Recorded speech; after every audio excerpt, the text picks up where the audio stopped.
je m'appelle Gaël, j'ai 37 ans et je suis DevOps. Je suis chez Pix depuis 2 ans. Eh bien, j'étais infirmier pendant 10 ans et le métier commençait à me lasser de par les conditions de travail et je me reconnaissais plus dans le système de la santé. Et je cherchais justement une échappatoire depuis un moment, mais sans jamais vraiment trouver d'autres métiers. Enfin, c'était un petit peu difficile de me projeter ailleurs que dans la santé. Et mon conjoint de l'époque a intégré une école d'informatique et lorsqu'il me parlait des formations qui étaient dispensées, je me suis intéressé au métier de développeur. Donc j'ai commencé à faire des formations gratuites en ligne, ce qui m'a permis de pouvoir toucher un peu au code et de voir si ça me plaisait ou pas.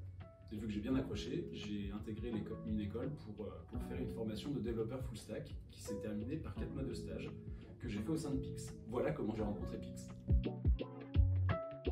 Alors pour moi c'était un cas très particulier. À la suite de mon stage chez Pix, j'ai été embauché chez Pix et on m'a proposé un projet complètement novateur. C'était la première fois que Pix faisait ça. Et ils cherchaient à former un nouveau dans le métier du développement en tant que DevOps au sein d'une mission en binôme avec un senior DevOps. J'ai sauté sur l'occasion parce qu'à la base je voulais pas faire DevOps, mais je me suis dit que c'était une occasion qui n'allait pas se représenter de sitôt et que je verrais bien. Enfin, j'avais aussi le droit de changer d'avis à la fin de la mission. Et finalement ça m'a beaucoup plu, donc j'ai continué dans la voie du DevOps. Pour moi ça a été un changement de paradigme énorme.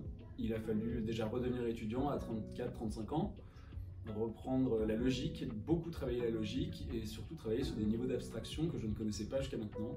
Ça a été compliqué, mais avec de la persévérance, on y arrive.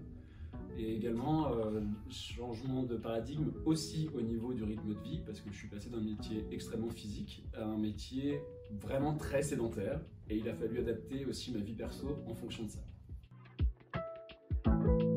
Oui, alors avant tout, la similitude entre infirmier et DevOps sur le fait d'être le garant des bonnes pratiques. C'était quelque chose vraiment où je me suis ressenti un petit peu à l'aise dans cette sortie de zone de confort. Et également l'aspect transdisciplinaire, où on est un peu au carrefour entre toutes les disciplines de l'informatique. Déjà, c'est un milieu dans lequel on a la chance d'avoir beaucoup de formations gratuites, beaucoup de documentation, beaucoup de tutoriels. Et donc je conseillerais avant tout de s'exercer avant d'entreprendre une formation, de toucher à quelques langages, à de l'algorithmie surtout. Parce que ça c'est très important, c'est vraiment ce qui est fondateur et si on commence par l'algorithmie, on a la logique sur tous les langages. Et ensuite persévérer et surtout se faire confiance.